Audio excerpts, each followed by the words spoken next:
We're honored to be joined again by author and speaker Paul Tripp, the author of the book Sex and Money. And we could do a whole week on money issues, but we have one day, so here it is. What are some symptoms of a life that is ruled by a love of money? What are some prompts that should alert us to this sin in our own hearts? Well, that's a huge question. The love of money is deeper than I like to hold it in my hands. I like to smell it. I like to have a fat wallet.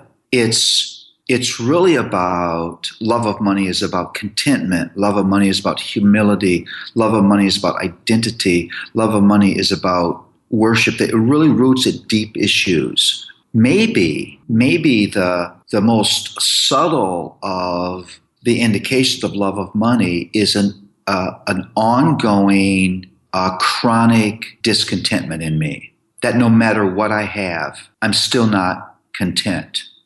And maybe the biggest sign in the church of our discontent is debt. Debt. It is shocking the amount of debt that the individual Christian is in. If you could view the average debt load of the average Christian, you would be amazed. And if that debt load could be removed, how much more flexibility would we have to participate in and to give to the larger agenda of God's kingdom? We now have a system called credit cards where we can actually spend money we don't have. It is an act of disobedience to put something on a credit card that you could not afford with cash, or that you do not have a plan to pay by cash, a reasonable plan.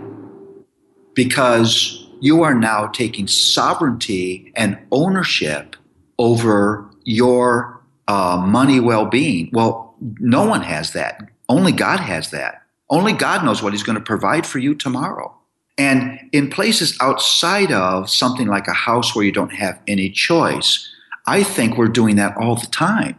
We're spending what we have no reasonable expectation to be able to pay. Why? Because our hearts are discontent, and we're hoping that money will purchase for us contentment of heart.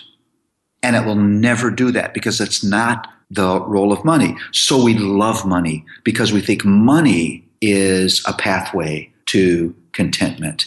And it's just not. Because money can't buy contentment. It can buy you stuff, but it can't buy you contentment. Yes, amen. And there's so much more to say on money, debt, and giving. And we could do a whole entire week of podcasts just on this, but our time is coming to an end. So for more, see Paul Tripp's book, Sex and Money, published by Crossway. I highly commend the book.